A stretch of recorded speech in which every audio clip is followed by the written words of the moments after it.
Good evening, and welcome to the Young Center for Anabaptist and Pietist Studies here at Elizabethtown College. I'm Steve Nault, a Young Center Director, and delighted that each of you is here this evening for our 2022 Snowden Lecture. This year, keeping track of settlement and population growth of the Amish of North America.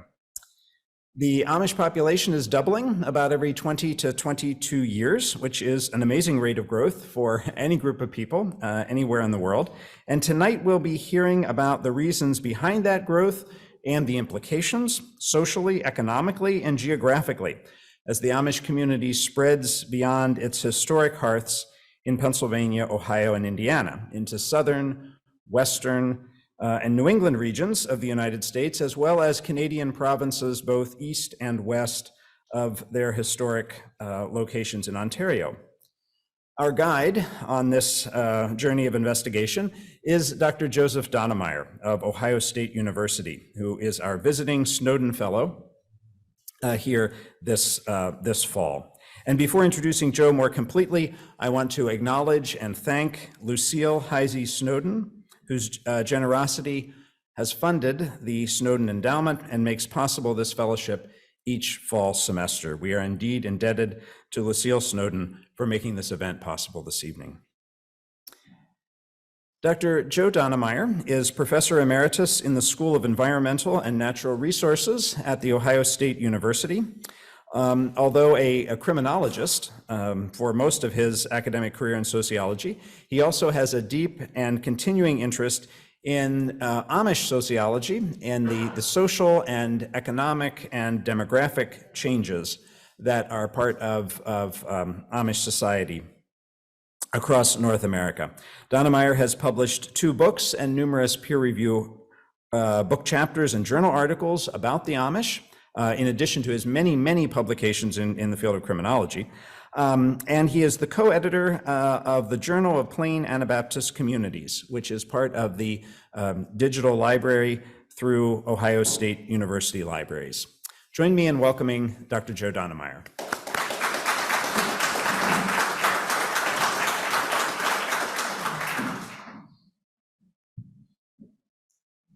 And I would add that the journal is co-sponsored by the Young Center. And so it's good to be here. Wow, what a crowd. Thank you very much for coming and having an interest in this particular topic. Let me start out by, first of all, thanking all of the folks at the Young Center, Don Crable, Etzel Bird, Steve Nault, Cynthia Nault, Kay Wolf, and everyone who have been so terribly nice to me. And along with that, the students of Elizabethtown College. I have never had the door held open for me so often as in the past 5 weeks. And sometimes I'm 100 yards away and they will wait for me to get there. So that's most appreciated. I started at a small religious college with 800 students and ended up at a gigantic university with 60,000 on the main campus right now. And I must admit, I appreciate all of them, but it's nice to get back to where I started. And so with that, let me show you something. And look at this, and then we'll repeat it. And I'll ask you to look at it a different way. Those are the number of Amish communities in 1970, all of those little red dots that you can see. Now let's go decade by decade. Here's 1980. The action begins, folks. Concentrate. 1990, 2000, 2010. And then we put stars on everyone founded since then, and that's what it looks like. Now, let's do it again. But now I want you to focus on states that begin with the letter M. Michigan, Maine, Montana, Missouri. You don't see a lot of dots, do you? Okay, watch what happens. Focus in on one of them. Just pick one out and look. And if you don't like the M's, go to my home state of Kentucky. Okay? 1980. By the way, can you see the one in Montana? Way up in the northwest part, practically in Canada. Can you see that little tiny dot? 1990, 2000, 2010, 2022. There's not only a huge increase in Amish settlements, but a regional spread, which we will mention briefly later in Amish settlements. I never thought I would see the day when there are double-digit settlements for states like Maine and Montana. But there they are, they're out there. I've been to a couple. I never thought I'd see 4 of them in Wyoming, but there are. And I will mention that the first one in Wyoming, ironically, is within eyesight of Devil's Tower. Okay, now how do we know all of this? And here's how. And I am going to walk away from the mic for just a moment. There are periodicals. Here are the 3 of the most important: the Diary, Botchoff, and the Budget. I subscribe to the Diary, and this is what it looks like. There are probably reports in this December 2016 issue from maybe 250 communities. And they talk about everything from birds that appear at the bird feeder and the weather and accidents and births and et cetera, but also they might say something about where a new settlement is beginning. And so if you want to look at this is great, in a way, paper-based ethnography. And the more you subscribe to it, the more you begin to recognize what is written about, and it begins to reflect on what Amish society and culture is in a very important way. Now, there's also letter writing. There's also talking to people who are Amish and other things like that. And I can tell you how I found out about one. There's a bed and breakfast in Southern Ohio, and my wife and I are down there in July, and it's very hot, and I try to get in 10 miles of walking. And I'm walking on this gravel road, and this B&B is right next to an Amish community, and a fellow goes by with his daughter in an open buggy, and they took pity on me. They took pity on me and said, "Hey, would you want to come in for a glass of water?" And I said, "Well, let me get my next mile in and come back." And I did, and we're talking. And he says, "Hey, do you know there's a new community down in Decatur, Ohio? I know these names are meaningless." And I go, "There is?" Right? And we get back and I tell Diane, and next morning we're in the car and getting down near the little town of Decatur. And what do we look for to find out evidence of a community that we didn't know was there? There are 2 ways. There are 2 kinds of Sherlock Holmes evidence. You know what they are? Buggy wheel marks and brown spots on the road. Then you know you're on the right track. Then maybe the clothesline, okay? Now, there are 2 concepts I want you to think about, especially for those of you who may be taking a sociology course. Here's the first one. By probably should I say the second most eminent scholar? Anyway, somebody who helped mentor Don Crable, who is here, is his former professor at Temple University, John Hostetler, I think passed away in about 2003. Went through 4 editions of this book. It's still a classic. It's still well worth reading. And he talked about an Amish charter. And here's what he said. Basic to the charter is the maintenance of a small scale. And then I add in the words rational because I see a lot of planning. So those are my words. Rather than a large scale and rational bureaucratic scale of human association, which is really what human societies have been about for the past 200 years with the industrial age. And so we've got to keep in mind with maintaining small scale, the Amish charter, that it is a reminder that every human group, including communities as human groups, have a certain structure. They have a certain way of how people relate to each other. When I was teaching in the classroom, I would often tell students that a community is the structure of a building, and the culture there are the furnishings on the inside. That's how you can think about culture and society, and not as the same thing, but as distinctive but related things. And so keep this in mind. An Amish settlement, also known as a community, is a human group, and it behaves as a human group. And one of the most important features of a human group, like a family, is raising the next generation. Socialization is what we call it. Now, there are two kinds of relationships: vertical, authoritative, features of bureaucracies, and horizontal, connections across. Remember that old show, Tool Time, I think was the name of it, where you had, was it Wilson? Was that his name? Yeah, we never saw his face. Yeah, that's a horizontal relationship, leaning over the fence and talking to someone. Robert Frost wrote a poem about it, as a matter of fact, where good fences make good neighbors. Okay, so keep that in mind. Now let's go over the three big trends that have really happened in Amish society since World War II, but you could say it's actually been part of their history for much further back.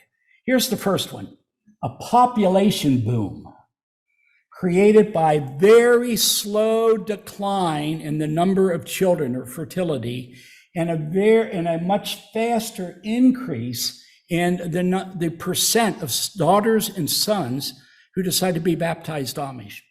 Now, how do we know this? How do we know these things? Well, let me get the New York City size directory. Greater Lancaster County. See that in all the daughter settlements. The families are in here with birth dates and everything. You just need an Excel package and a lot of time, and you can do it. This is all of the communities in Michigan. And there are about 45 now, so this one's getting bigger. And then individual communities like little tiny Vivi, can you see it? Put out their directories. This is from, this is from 2005, and they really haven't got much bigger, but there they have it. And then some statistics nerd like me begins to mark it up and figure out how many adults and how many children. And the other person in this room who is an expert on this sort of thing is back there in the corner, Etzel Burge. And so when you got questions, and I'm back in Ohio, ask that guy, because he's pretty good at this stuff.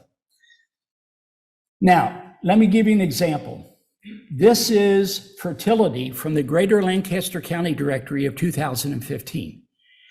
And what you see there is completed fertility. Now, in that graph where it says 5.8 and 5.5 and 5.2, that is the average number of children per household, including newlyweds and empty nesters. So that's why that number is a bit lower. On the other side, we have completed fertility down below. Number of live births for women 50 years and older, because fertility is completed by then, for women who were married between 1900 and 1909. And the reason I use Lancaster County is that there was a demographer from a previous generation named Elmer Lewis Smith, who published a study in 1960 for Eastern Mennonite, what was then Eastern Mennonite College, the research council there. And he calculated all the way back to 1890. And so I realized I can get pretty much a century, but I decided I'd start at 1900. And you can see that for women married between 1900 and 1909, it's 7.8. And then go 90 years later, 1980 to 1989, it's barely declined. Yeah, it's declined by what, 2/3 of a child? But that's an amazingly slow trend. Now, let's go to retention. Why is that increasing? Well, here's why. First, there was a parochial school movement, the Supreme Court decision of 1972, that really that launched the huge number of parochial schools where Amish daughters and sons attend. That moved socialization out of mixed Amish and non-Amish public schools into parochial schools. And you can just imagine, anyone who's a parent in this room can imagine that that kind of switch would have an impact on how children are raised and what they believe and what they want to do when they get to adulthood. Now, the reason this happened is Amish resisted going to consolidated schools beyond the 8th grade. And in a decision called Wisconsin versus Yoder, the Supreme Court said, well, you know what? Based on freedom of religion, there is no reason for the state to compel them to continue beyond the 8th grade. And so that really accelerated the number of parochial schools. But there's another reason. The Amish have sustained a multi-bonded way of living, and I'll show you what that means. It's the Amish Charter by Hostetler. I'll talk about myself here. I have and still have a lot of friends at The Ohio State University where I work. We connect by email, etc. Okay, so it's not that I have fewer friends because I'm not Amish, but no one in my family works at The Ohio State University. They're all plumbers and pipe fitters, except for our first cousin who has a master's in civil engineering. So that's a different group of people. Furthermore, they don't live in my neighborhood. They all live in Cincinnati, 120 miles away. And so that's a third group. My neighbors, there's one retired chemistry professor. That's it in my happy little cul-de-sac on Teeter Court in Northwest Columbus. And what about church? Well, I have one neighbor whose kids also go to St. Timothy's, where my grandchildren and where we belong.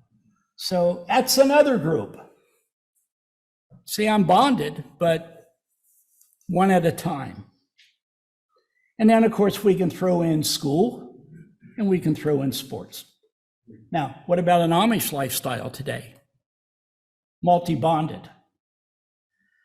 You may be in a job with members of your family, father, son, brothers, etc. Your kids go to the same school. You go to the same church. You're connected in so many different ways that it is a different style. And if you've taken the sociology course, and of course, after you got through with the final, you forgot everything you memorized. It's called primary group and secondary group. And the primary groups are those people that you know well.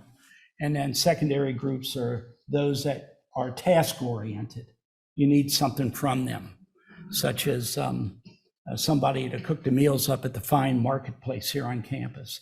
And so our world is very different today from an Amish world. But if you go back to 1890, it wasn't much different. And we read a book by a kerosene lamp, and we went into town on a horse and buggy. It was much easier to slide out of an Amish faith group into another one without really changing lifestyle all that much. Maybe the clothes, and one wouldn't use Pennsylvania Dutch quite as much, but it was two lifestyles that were closer to each other. Hence, in the old days, they dropped out more. Now, they don't, because it's a bigger jump, sociologically speaking. And so the retention rate has gone up and up and up. And how do I know that? Because when I go to these directories, they got codes for the children. So again, you get out your handy dandy Excel package and spend a lot of time being bored entering data. So as you can see, the population, and Steve mentioned, it doubles every 20 to 24 years is what I have, and it is closer to 20. Just hedging my bets a little bit more. Today, and this is a Young Center statistic on their webpage, and that's why I think you calculated this one, they're at 373,620. And I would imagine, given the maintained fertility rate since I started talking, it's probably 625. Okay. Now, economic diversification is the second big trend. The proportion of men who farm has declined. However, the number of men who farm has increased.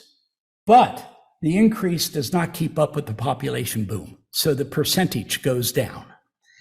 And why is that significant? I don't know how many of you might be sociology majors or whatever, but Tell me where you can find another culture in the past 200 years that makes a transition from being agricultural and rural to urban and industrial that did not have a decline in their fertility rate. It's a natural part of urbanizing and where we are today. The Amish, no. Yeah, it's declined a little bit, but not to that extent. So they're a unique demographic group because of that. What do they do nowadays? Well, follow the wood, and you'll get a large share of them, from sawmills through construction to making furniture to trim, whatever it may be that involves wood or something that may be a wood substitute today. Plus there's plumbing, shops of various kinds, and it goes on and on and on like that. In some communities like Elkhart LaGrange in northern Indiana, it's working factory work in RV factories, things of that sort. And I think the same thing is true in Geauga County, Ohio, but I have yet to get up there.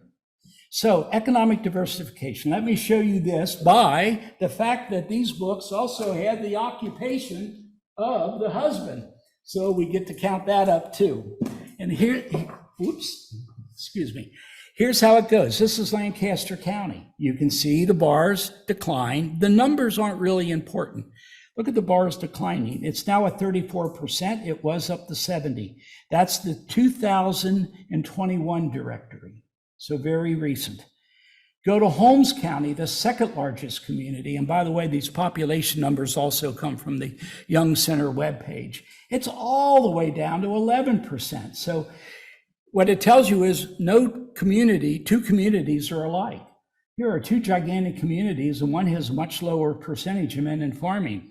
However, let's go inside Holmes County briefly, because there are different affiliations or groups. And you have a very conservative group called Dan, which is I'm a little bit colorblind. Is that purple or pink? And you'll see it's gone all the way down to less than 10%. They would be more restrictive about adopting technology that could be used on a farm. Old order, kind of in the middle, they're down to 13. But the new order, which are more progressive and more readily adoptive of farm technology that will help them stay in farming in today's economy, they've actually gone up to 45%. So even if you look at Holmes County, you can't generalize quite so much. It's got a lot of diversity in it. There's also another hyper-conservative group, but they refuse to be in these directories. So we don't know about the Schwarzentroopers over there. There's Elkhart LaGrange. They've kind of leveled off, but they're down to 23%. The fourth largest community, Geauga County, is all the way down to 5%, and they started the decline earlier than anyone else of the big communities. So economic diversification creates more possible places you can set up a settlement, because you're not always dependent upon agriculture with the temperature and rainfall found in Pennsylvania and Ohio and Indiana.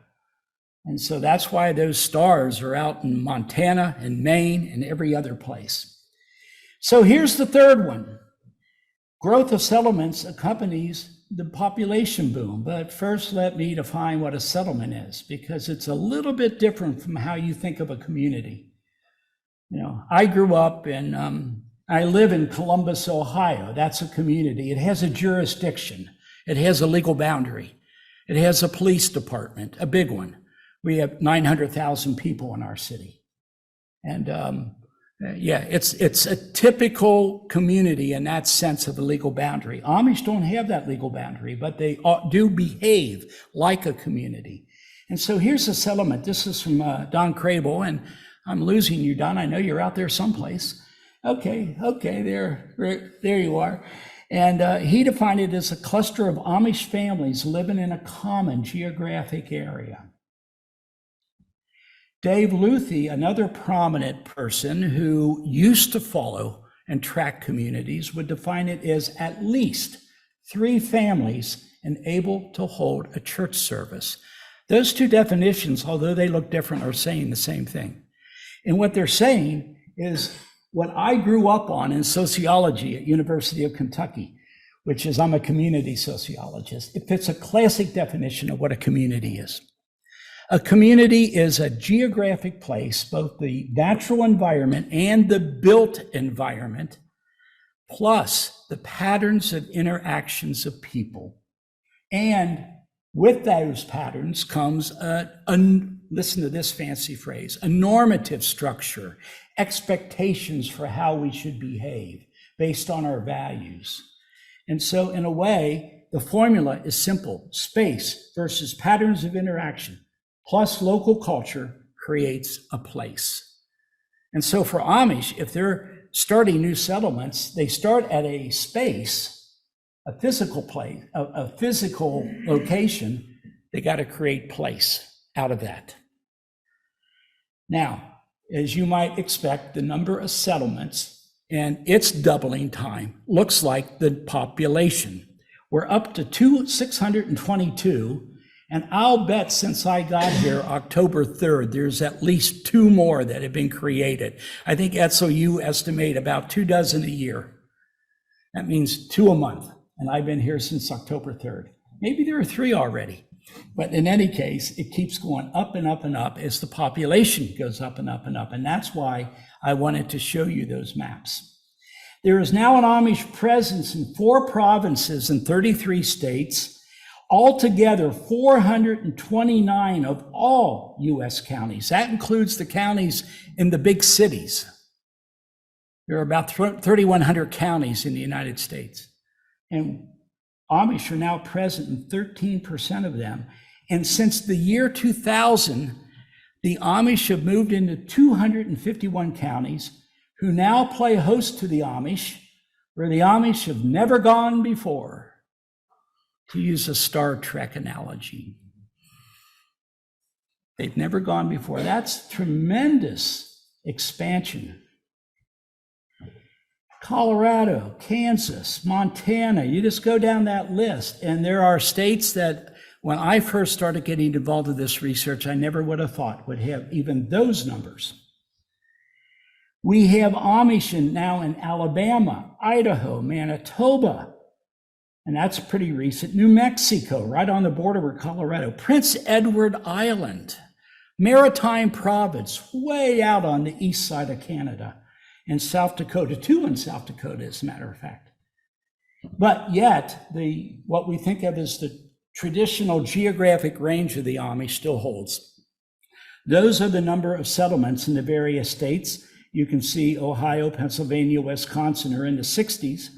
New York, Missouri, and Michigan are in the 50s at this point. And you know, Missouri and Michigan, I asked you to look on the 1970 map because there was hardly any there. And look at that, they're probably going to pass up Ohio and Pennsylvania someday. So it's really amazing the way the settlements have grown. And you think maybe that's going to tear at the fabric of Amish society. But let's see. For the Amish, when they do move, they need to recreate what they had at the old place. One phrase for that is chain of migration. And it refers to immigrant groups. When you move, you replicate what you had at the old place. And so how do they create a place out of the spaces, the new spaces they've moved to? Well, first of all, a caveat here. One of the reasons, other than being crowded with tourists and other Amish and urban development, is some people start new settlements because they desire to stay in agriculture. Others because they're looking for maybe a more spiritual or renewed form of their church discipline, their ordnung. And others are purposely starting outreach settlements so that they stay small and the outreach settlements stay small. I think there are 4 stages to the development of new settlements. Here's the first one: exploration, land shopping. Typically a van load of men who drive out someplace they heard might have land and low prices, and they visit real estate agents, they check around. But there's also now computer searches.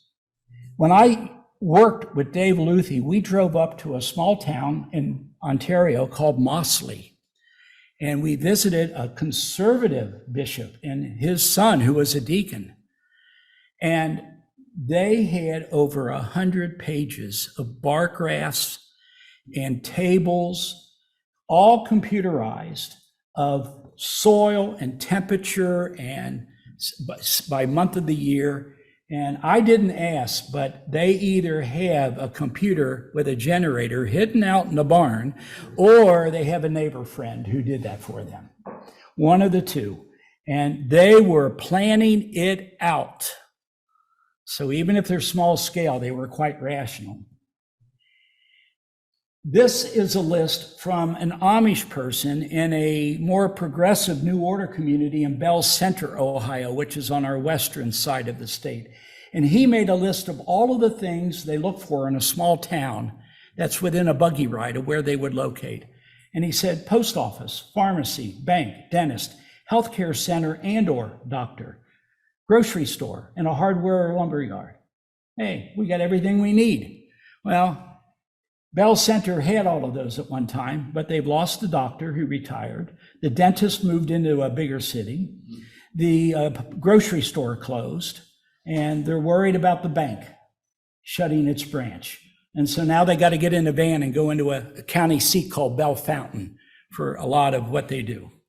But they started out with the right list. It's just that rural areas change. And that's what happened. Land purchases are made, sometimes a big plot of land. There's a community called Monte Vista, Colorado, which they bought something like 1,500 acres, each with a pivot irrigation. And then they divided all 6 pivots for 6 families, keeping the agriculture small. And then adjusted for other features of the land so that there was about a fair price, evenly split. So land purchases are made, and then the launch, the announcement, the first families arrive. I have an example from the September 2022 issue of the Migrations Report in the diary, usually about page 28, 29, 30. And it says, Hochstetler, Jakey Jr., and family from Roundup, Montana to Cascade, new settlement. They moved on August 17th. Now, Roundup itself is a new settlement, founded in 2016. Keep Jakey Jr.'s Hochstetler's name. Keep that, because you're going to see it again. Here's another one. And this is very recent. This is as hot off the press as it can get. The scribe in the October issue on page 66 says, Stephen Peters, which is the whole family, when you put the S on the end, along with Edward Kolps and Simon Stoles of here, also Stephen Wolfs of Hogden, which is a Maine, name of a community in Maine, are in the process of starting a new community at Livermore Falls, which is maybe 65 to 70 miles west of here. We wish them well. We will definitely miss Simon Stoles, who live right across the road from us. So they're expressing a loss of some of that multi-bondedness. Okay. And then we go to stage 3, recreating the physical and social infrastructure, building frolics, cooperative work. I'm going to show you 3 from Missouri, all founded in 2018. There are 4 Missouri communities founded in 2018. We're going to look at 3 real fast. The scribe says Joseph Stutzmans are having frolics to put up a sheep shed. They are also digging a cellar with plans to build a wash house over it and someday attach a home. Or from Edina, Missouri, on page 86 of the October issue of the diary, Edwin and Sarah Gingrich were the first time in church after moving in from Clark, Missouri. They moved into a trailer house, but that family had just had their house built and they moved out of the trailer. So they were making room for the next family to come in. And then finally, we have Excello, Missouri. On page 87, again of the October issue, very recent, teacher Leah Helmuth from Centerville, Iowa, opened her doors at Plainville School on September 6th in a new schoolhouse at a new location. They got one built and they got a new teacher. And although this next sentence is missing a word, I believe, she has a small living quarters on one and where she stays. I think they mean on one floor or on one level. And so there it is. New teacher, new schoolhouse. They're building that infrastructure. And then finally, we got this one also, recreating physical and space in terms of, this is an older settlement now, but look what it says about Prince Edward Island. The men in the community got together to make church benches, a book box, and table stands in Travis Yoder's woodworking shop. The ladies varnished them, and they will be ready to use for the first time this Sunday when the Joe Beachies have church. Because you may not know, but Amish don't have church buildings. They rotate the service from residence to residence every 2 weeks. And so this is put in like a bench wagon, and they get them out to set up in a barn or inside the house of the next person who will host the church service. Finally, sustaining a settlement, because, if you don't sustain it, it's going to die out. And this is from a person I know personally, because she lived in a Southern Ohio community, and I used to use her diaries in my class. And she wrote about when her and Susan and Martin Hochstetler tried to start a settlement in Horsefly, British Columbia, 200 miles from Vancouver. This is about as remote an attempt as I know about. And they said, we had so hoped other Amish families would move in and the settlement could go on. But one must face facts with no prospects of a minister moving in, very important for recreating a place.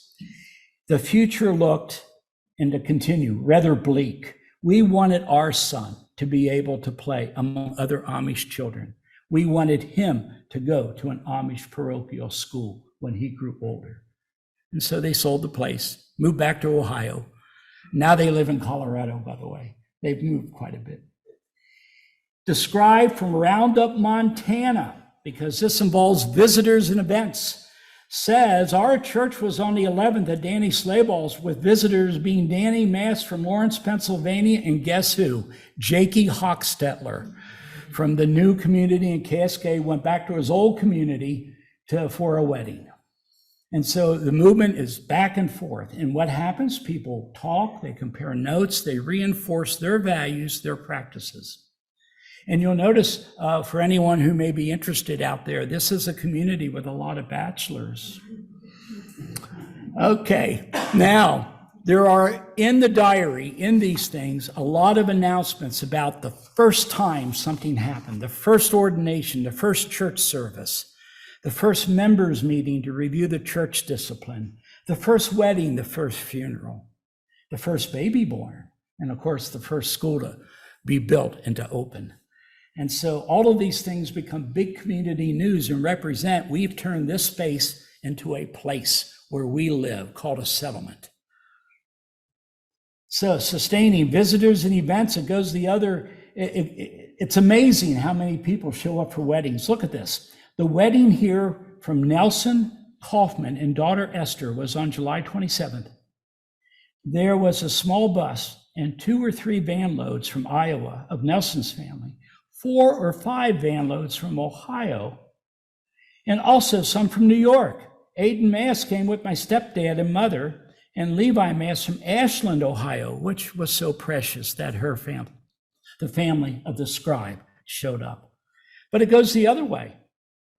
Here's Monte Vista, Colorado, where Susan now lives, founded in 2002, and all she talks about are the number of people in her community, as she reports in the diary, who go back to Ohio for events. And with the use of a van or a train nowadays, a lot of good ways to travel, a lot of good transportation options. Then there's Amishizing communities. Now, that's one of my favorite pictures. It's not about a new settlement.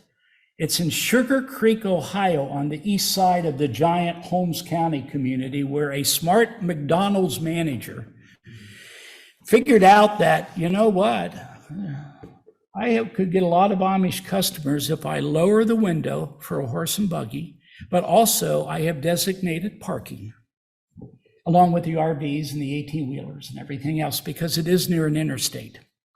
And so when the Amish move to an area, they get influenced by that area, but they influence the area where they are. They begin to change it, not just the slow-moving buggy signs, but in other ways too. And here's an example. Our youth have been going to the Medi-Lodge nursing home here, one each month since March. The residents and staff really appreciate. They require everyone to take their temperature and mask when they arrive, but the mask can be removed again for singing. So here's an exchange of social between young Amish men and people who are at that particular nursing home. So it's beginning to be Amishized a little bit. And then it goes the other way. I mean, here's another example, which I kind of like because it reminds me of visiting the Wyoming community. This weekend is the worldwide champion off-road race. Crandon has a parade showing the vehicles they race. Some of us ladies might go in some baked goods and make some sales and make some money. In this report, she estimates 20,000 people will be at the parade. She's a smart business person. She knows where her customers are. When Diane and I were driving out to visit our son in Oregon, we knew of a new community near Hewlett, Wyoming, which is in northeast Wyoming, near Devil's Tower, in Crook County, of all places. I love the names because they're such a juxtaposition. And we found, with the help of a local, we found the community and everything out there. And what she mentioned to us is that about 100 miles to the east is the Sturgis, South Dakota motorcycle rally in the summer with 500,000 people. And a number of the bikers come down a highway near Hewlett. Can you imagine? They all got these leather jackets on with Hell's Angels and Outlaws and, you know, the really mean looking ones. And there's an Amish in a buggy selling cookies to them. What a picture that could make if I could sneak it. You know, and so they also have Amishized their area. Now, here's the final concluding remarks. Is there a danger to all of this expansion of the settlements and the population? Is there a danger? And what do I mean by danger? The charter is weakened. The small scale is weakened. That's the real danger from a sociology point of view. And I'm going to say it this way. Even though at the present time, if growth rates continue the way they are, we will have 1 million adults and children by 2050 and something like 1,600 settlements, not the 622 or whatever we have now. And we will have 25 instead of 1,600 church districts.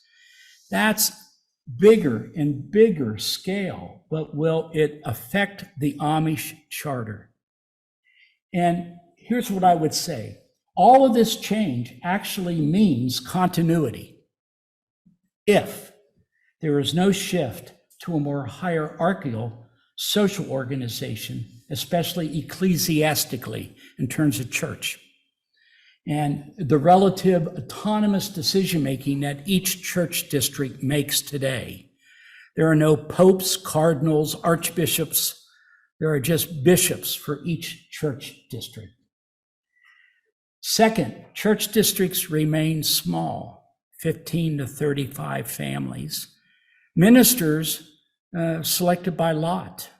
No big theological seminary to attend.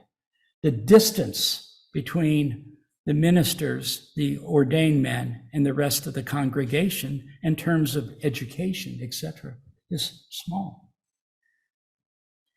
Third, the development of new settlements continues to provide a safety valve for the old settlements that are gaining population and no longer are buying farmland. It's just become too expensive. And the shift out of agriculture means that more and more families can stay in the older settlements because they need less acreage. So you can drive Lancaster County. If you go over to Holmes County, you will find literally Amish suburbs. That is 10-acre lots, one after the other, because they're not in farming, but they do need enough room for a horse to pull that buggy, especially on Sunday for the service. Finally, the Amish remain horizontally strong, not vertically, horizontally.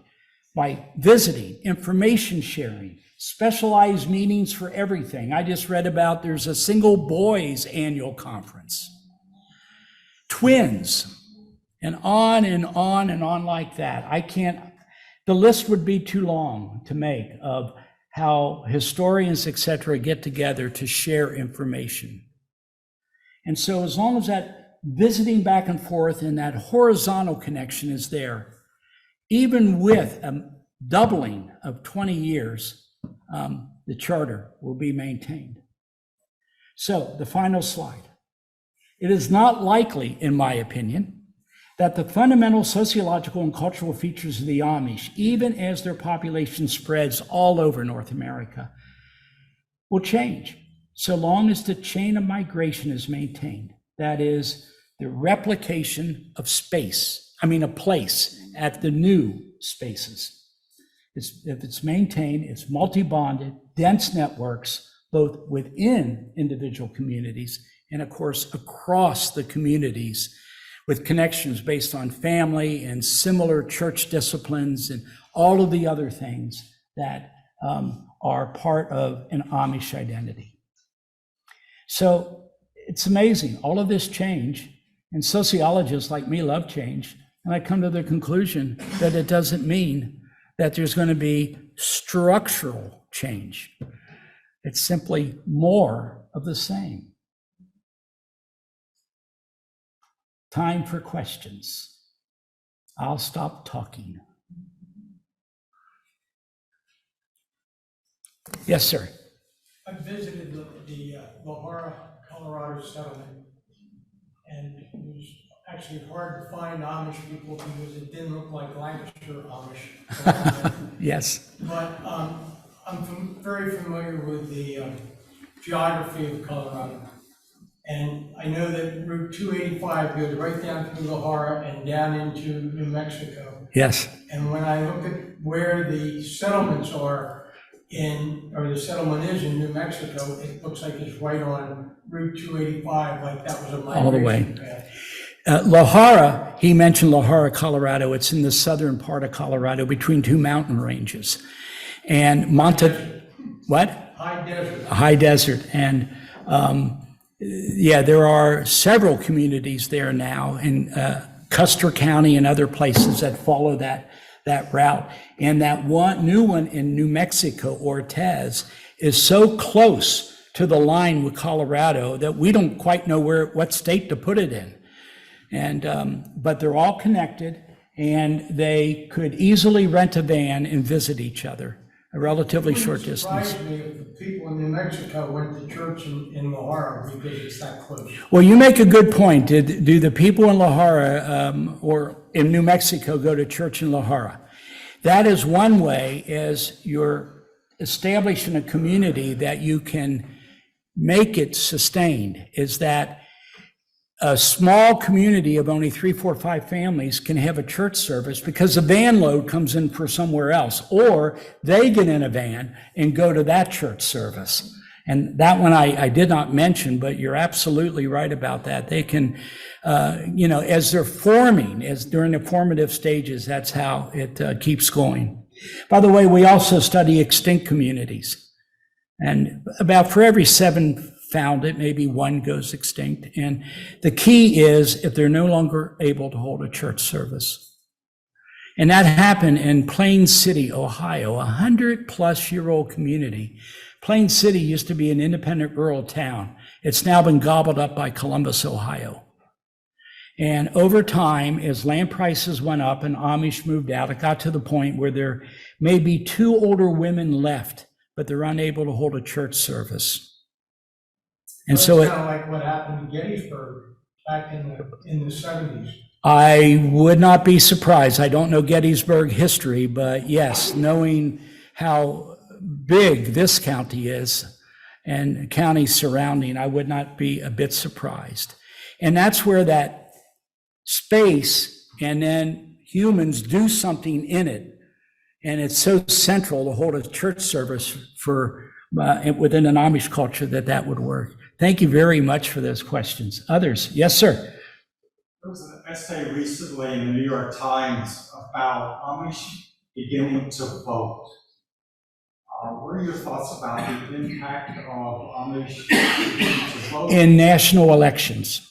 in national? Okay.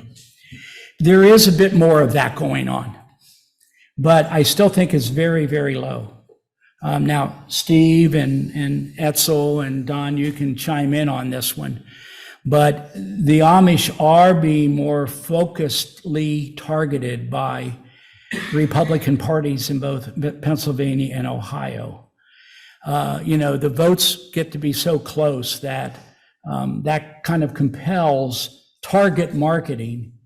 But in general, Amish are a little bit more politicized than they used to be, in my opinion. And one reason for that?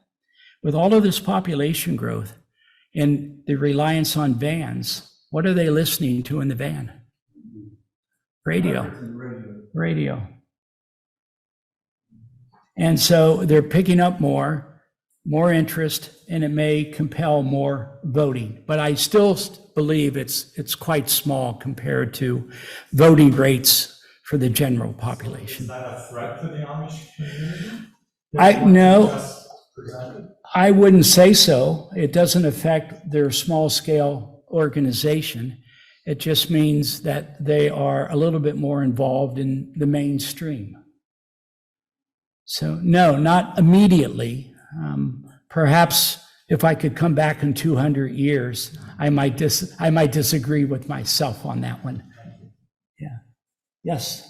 I was curious about your one comment that they are looking to make new settlements where there is already an infrastructure of non-Amish institutions like a post office, grocery store, and those things. Yes.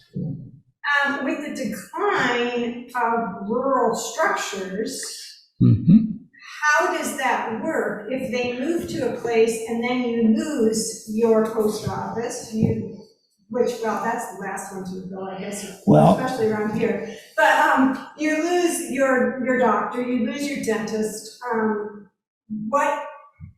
When do those structures, the loss of those structures require them to go somewhere else? Yeah, they rent vans. So far, I don't know of new communities, or let's say communities 20 years old, that because of the decline of rural communities nearby, have decided to move somewhere else. That hasn't affected the status of settlements. The adjustment is hire van drivers. And we have to go further. There's a little bit more expense. We'll pile as many people into those vans as we can to share the cost. I'm particularly, just from my own home community that has now become an Amish community in the Upper Peninsula of Michigan, but with healthcare, for non-Amish people, to have a baby, you must go 2 hours away to a hospital that will deliver a child. So when there's ever a major farming accident, they're going to have to take their family member quite a distance for the medical care that they can easily get here in Lancaster. And for babies, there may be a midwife there. Right. And for a lot of injuries, there is alternative medicines like the famous B&W salve and wrapping a burn in burdock leaves, things like that. But you're right, it is problematic for some Amish communities because that hospital is over an hour drive. And in those kinds of communities, it was probably like that when they moved there. They knew in advance. But the land is inexpensive. There may be an opportunity then to return to farming or good prices on wood and establishment of sawmills. So there are a lot of things that are balanced out to make a community happen. Thank you. That's a great question. That Bell Center example I gave was Bell Fountain is about 10 miles. Bell Center is a 40-minute buggy ride. I know I've been in the buggy several times to Bell Center so that we may eat pizza at the only restaurant left. Okay. Yes, in the back, in the corner. What would you say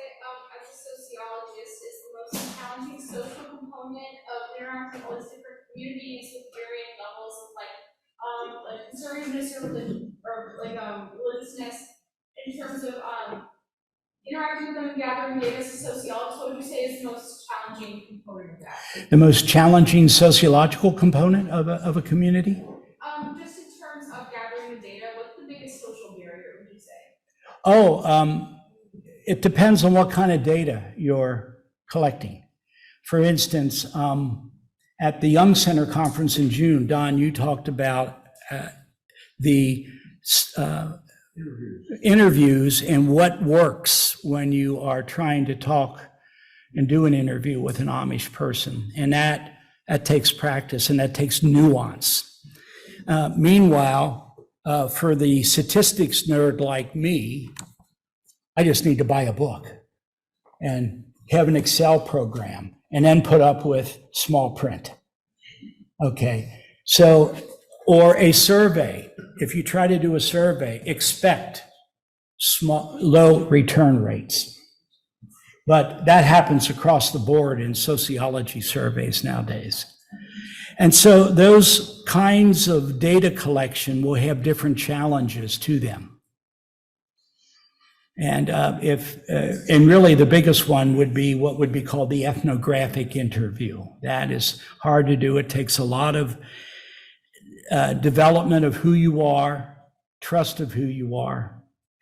Quite frankly, nowadays, I'm just involved in conversations and I'll sometimes write down notes about what somebody said, but I will not use their name because I haven't asked their permission. I'll just say an older Amish woman mentioned that they now have a new kind of refrigerator, okay, which they bought at Layman's after their church discipline allowed them to buy that kind.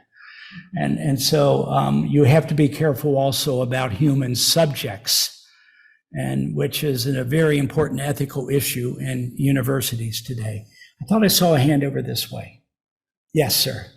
What are the numbers in these settlements, in particular, that there's enough young men and young women to marry? Oh, plenty of them. Because, as one person wrote in the diary, and I can't find it again, you get one of these great quotes and then you put the piece down and then you can't find it again. As somebody said, now this is important, he said, there are now more Amish who were born in the 21st century than who were alive in the 20th century. That shows how many young men and young women there will be getting married, will need some kind of land, will need to build a house, start a business, whether it's agriculture or not. So there's this huge pool. Now let me give you an example from that Mossley community in Ontario. It was a tobacco growing region, but Ontario didn't want tobacco being grown. So they taxed the tobacco growers in relatively small plots. Anywhere tobacco is grown, the plots are relatively small. And so the tobacco farmers got out of farming. And the larger beef operations, non-Amish, began to buy up the land and the prices went sky high. And these two leaders that I talked to, along with that fellow I mentioned, Dave Luthi, calculated that they would have, in the next 5 years, 25 young men and women who are likely to get married and will need a place to live and start a family. And we can't afford the land here anymore. And so they started looking around. There's a conservative Mennonite group out in Vida, Manitoba, and that's where they checked it out, and they have now moved there. Iowa and Galatia, Illinois. I don't know the name of the community in Iowa. And they have dispersed. And in the most recent issue of the diary, a scribe from another Ontario community said, well, Mossley Mount Elgin community is now extinct. And so in the space of about 3 or 4 years, they've all dispersed, a diaspora, and they've all dispersed. And the main concern was, we don't have any land for our young people because we're going to stay in farming. By the way, I forgot to mention that. We're going to stay in farming. And so we got to go somewhere else. Yeah, so that surplus of young men and women is a ripple, a big ripple on a small pond. Yes, sir. I remember back years ago when Don Crable spoke at this university college, and he talked about back in the 30s and 40s, when mechanical tractors and electricity was on the farm. Somebody said, these Amish will never make it. They can't have electricity and tractors. Boy, were they wrong. Yeah, I have a geography thesis at Ohio State University written in 1935. And it was about Holmes County Amish. And it's very good. It talks about how dairy farms were already changing there because the population of Cleveland needed milk, and contracts were being signed all the way down into Holmes County, 80 miles south of Cleveland, and it was changing how Amish managed their dairy herds. And it was a wonderful thesis. And then I get to the last page. And this young man who got his master's degree wrote, with the radio and paving the gravel roads, the Amish cannot possibly last. Boy, was he wrong, right? And yeah, you're right. There are continuous adjustments, rational, to keep small scale. And Don, you used to write about this too. You used to call the Amish modern traditionalist. That rational planning to maintain our core. Yes. I want to piggyback on his comment a little bit. It seems to me as you were talking about the future, you sound quite optimistic that they're going to stay, that they're going to continue to grow and thrive and so on. You don't really address the question of technology, and I didn't know what your thoughts are about that. I'm thinking smartphones, technology that's used in manufacturing that leads to larger and larger businesses. Do you see any threats from technology, or do you think they'll Amishize it and everything will be okay? Well, about 2 weeks ago, Lindsay Ems was here. She had written a book called Virtually Amish, and she really emphasized the reinvention of technology, which the Amish will do, such as blocking certain things on a computer, just using them at work. And I think that's going to continue and allow that the charter not to be changed. Now, that doesn't mean it isn't going to affect some Amish groups, and there may be some that drift out and become more assimilated and no longer identify Amish. But if that fertility rate and that baptism rate remain where they are today, there will still be large percentage increases in their population and number of settlements. So in that sense, there isn't really a threat, as I would define a threat. Those who go larger scale and give up on the charter will no longer identify as Amish. And, that's happened with the history of the Amish in the past, with the major split during the Civil War years between more progressive and more conservative Amish that led to the nickname Old Order Amish, and the others drifting into Mennonite conferences of various kinds. And all church groups, all faith groups go through these kinds of schisms and branching.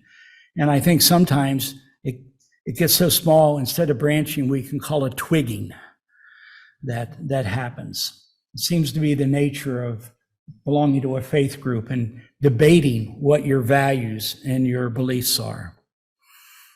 Yes, sir. And then back to you. On Saturday mornings at the public libraries, the Amish kids pull up in their buggy, get out, bring their laptops into the libraries to work. And most of the terminals, if not all the terminals, are being used by Amish on a Saturday morning in a public library. Yeah, fortunately, those public libraries will control some of the content, and that would be good. But you're right, they're quite conversant in computer technology and how it can be used to start a business and to maintain. Since I've been working here, and I got here October 3rd, I have to regret that I should have been here August 29th, but no more than 15 seconds on the highway somebody ran my car and I lost 5 weeks, which I really regret because of how nice people have been here to me. But the point is that, yeah, they will use this technology to start up businesses and to communicate with each other. I've received now 5 emails from Amish since I've been here, for instance. I can remember this evolution on telephones. There's a bishop that Don also knows, named Jacob Beachy. And I would take my students in my class to visit. And when we first started, probably in the early 90s, I would write Jacob Beachy a letter. And I would say, Jacob, are you available on this day, morning or afternoon? And there was another fellow named Wayne Wingard, who you also know. He runs a very successful a company that makes horse-drawn farm equipment. And I would have to coordinate by letter when we could get in a car caravan because they're 100 miles from the Ohio State campus. And then one day we're sitting in Jacob Beachy's barn, and he has benches out, some of the benches used in church service, and he's got the student, he's answering their questions. He loves to answer questions, and the student hits me in the ribs and he goes, look over there.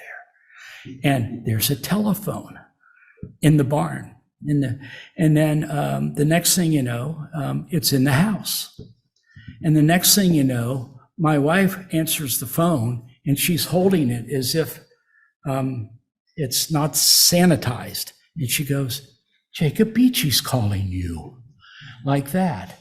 And of course now it's email, but the charter hasn't been lost. So the fascinating sociology of it for me is that all of these changes so far have actually meant continuity, because sociologists just love societies to change, and it's not really happening yet. There's an awful lot of change to study.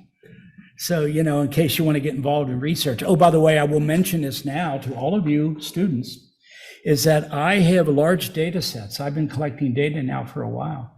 And if your professor calls me and says, I have a student who wants to do a senior honors project, I'll give you the data. All of the data for 40% of the households in J. Adams County, Indiana, or all of the households in the Michigan directory.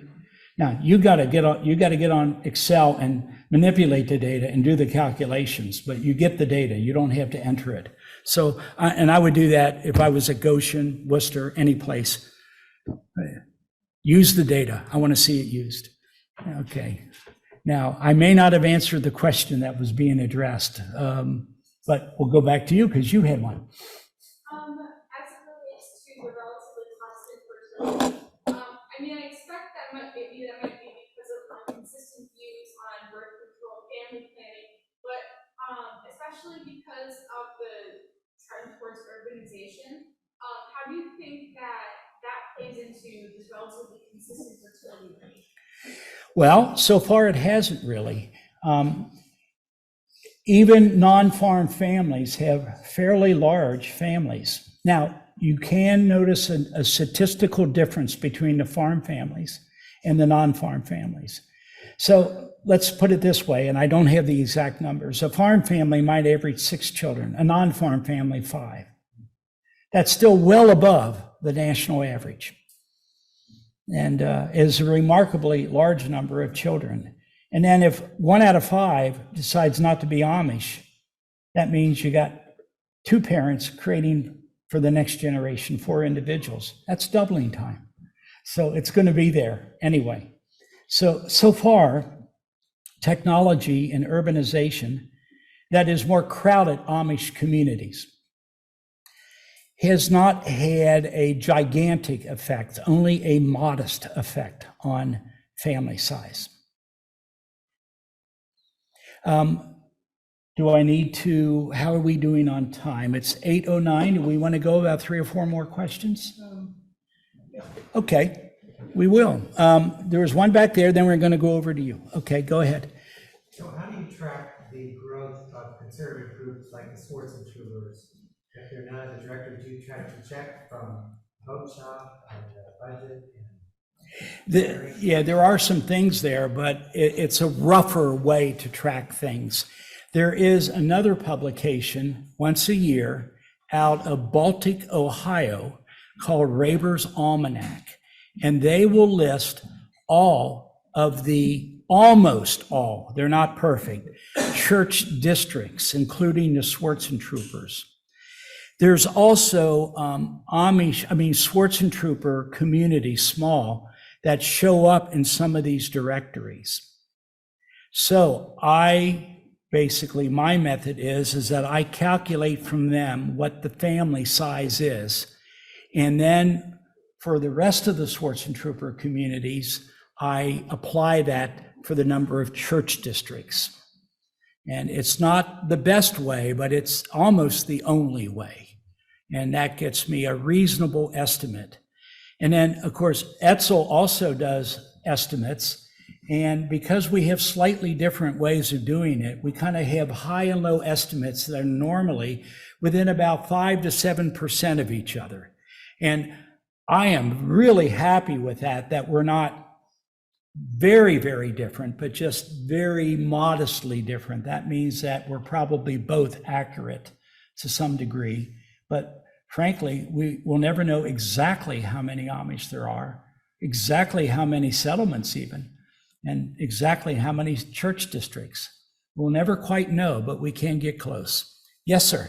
You had a question? Actually, I have two unrelated questions.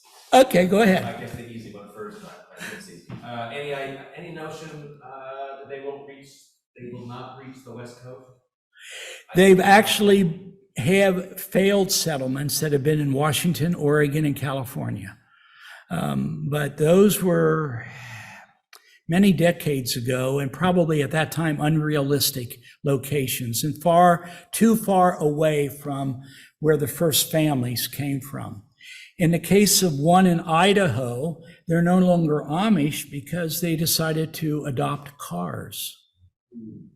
See, in other words, there can be Amish in place, but they're no longer following the church discipline of the Amish.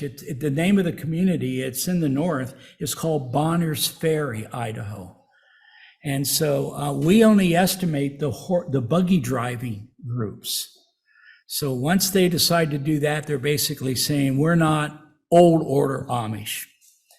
And that happened in, I think, a couple of those far west communities. They looked around and said, well, we like it here, but the distances are such that we need to give up on the horse and buggy mode of transportation. And most of these occurred before van drivers and vans became a significant part of how Amish get around. Perhaps if they were founded today, it might work because of the vans. You have a harder question. Well, it's not hard. Okay. If you give a ballpark figure, you got old order if you're in 70K, whatever. New order versus species versus the source and true. Can you just give me some numbers or percentages about all the different types? Because I just don't have it. I don't have it. Okay, and Etzel, chime in if you think I'm completely wrong. I would say 80 to 85% of all Amish are old order. Maybe 13% are more conservative groups, and there are a variety of them, like Schwarzentrooper, Dan, they have a various number of names, and maybe about 3 to 5% are more progressive, New Order. And there's one group called New Order. They split off from the New Order. And so, yeah, there's a kind of a population distribution by the progressiveness versus the conservativeness of Amish church groups. But the vast majority are in the middle, old order. But having said that, there are varieties of old order. And so if you were to press me on that, I would say I don't know, period. It's impossible to know without getting so nosy that you're violating the ethics of research. 85% was old orders. Yeah, that would be my educated guess. But Etzel, can I ask you, is that reasonable? I refer to older Amish as anything that's not new. But then there is sort of main order, which would be like Holmes County, Lancaster County, Elkhart, LaGrange, Denton, Indiana. Those are kind of, and then you have more conservative groups, and you know, like the Dale group and Troyers. And so then you have this little separate, you have a separate set of Swiss background, Amish used to be Swiss, that have their own cultural distinctives and so on. So, yeah, I guess I would say probably, I mean, think about the fact that Lancaster County and Holmes County and Arkansas, Indiana, and that they still make up a large percentage of Amish population.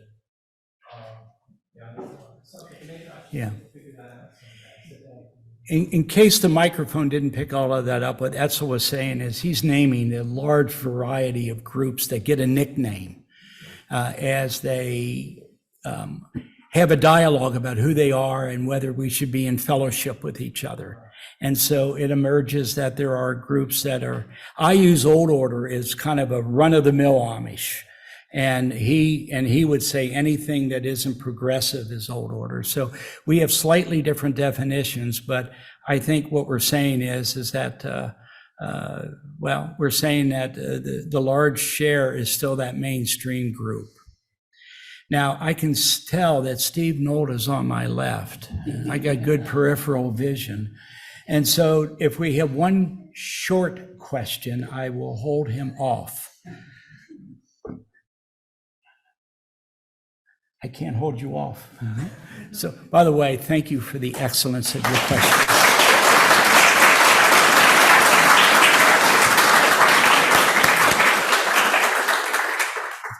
Thank you very much, Joe. It's been delightful having you here. We also wish you had not had that accent, not had someone rear end you, and that you could have been here for the entire semester. But it's been wonderful having you here the weeks that you have been here.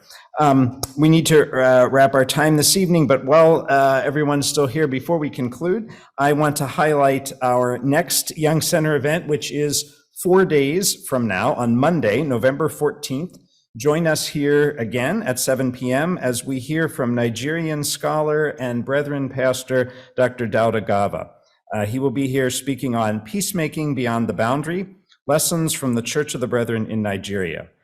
Dr. Gava is currently international scholar in residence at Bethany Theological Seminary. He has been a pastor and Nigerian Brethren leader and New Testament scholar there in Nigeria, and he will be discussing what it means to be a peace church in a context of religious violence or religiously inspired violence, as represented by the Boko Haram insurgency in northeast Nigeria, and the response of the church there as a peace church, as a religious group responding to religiously inspired violence. Special thanks to our friends from ITS for support of this event, and for Elizabethtown College for its support of the Young Center. Wish you all a good evening, safe travels home, and enjoy some time visiting with one another here before you leave. Thank you very much.